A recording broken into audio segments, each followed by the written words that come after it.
Presenting Online with Confidence and Style, Part 1, Your Introduction. Aloha, I'm Dr. Catherine P. Fulford, Learning Design and Technology at the University of Hawaii at Manoa. I'd like to provide a special thanks to all those faculty who contributed content. And also thank you to James Balikow for his award-winning 2019 project examples.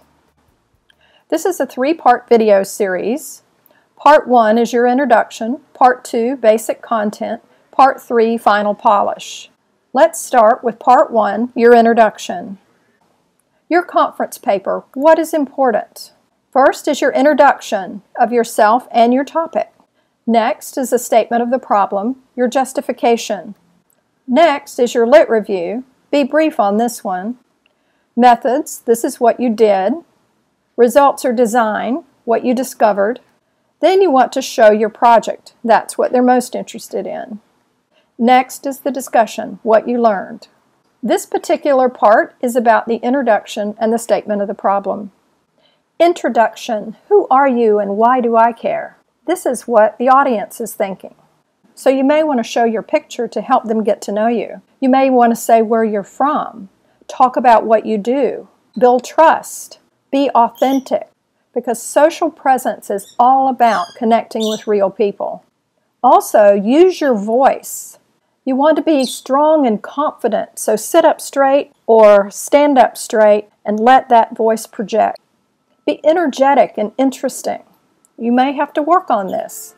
Be engaging and entertaining. Not everybody is funny, but there are also ways that you can be interesting. Also be personalized. What do I mean by that? Use the words I and you, and then use people's names. Look in the chat window, see who they are. And remember your audience. They are conference attendees, so think about, who are they? Why should you care about them? Why is it meaningful to have them here? What do they want to learn? Something relevant, I'm sure. If not relevant, at least new and interesting. You can also talk about the audience benefits.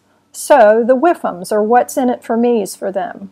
And think about, what can I learn if I'm the audience? And what problem does this solve? Also, you can have audience interaction. First, you've got to deal with the silence. That's one of the things about online learning. It's really quiet out there. So getting ways to interact will help you as much as it will them. So engage your audience. Ask thought-provoking questions. Have them do something at the beginning and then every 10 minutes. Look at a lot of examples to think about ways to have them interact. Another thing you can do that makes it interesting is to share your project. In some cases, you can share a website, and it may even be better and more interactive than screen captures. Make sure that your website is functional in advance, and I mean that day, 15 minutes before you start. Sometimes things happen. You can create a short walkthrough using video. Have a backup plan with screenshots in case the website fails. Have fun. If you are well rehearsed and aren't rushed, you're more likely to enjoy it. This also helps the audience relax and enjoy the presentation more. Let them hear you smile. It makes a big difference. Statement of the problem. Make them care. Create an emotional impact. Who are you helping? How do you feel about it? And why is it important? Notice that this example talks about where the location is of the project, as well as how many out-of-state students are affected and how many drop out after their first year. He also talks about the difficulty adjusting to Hawaiian culture and the lack of resources and training available. He asks, how can they receive help? And then supplies his project as the answer. So what makes a project interesting?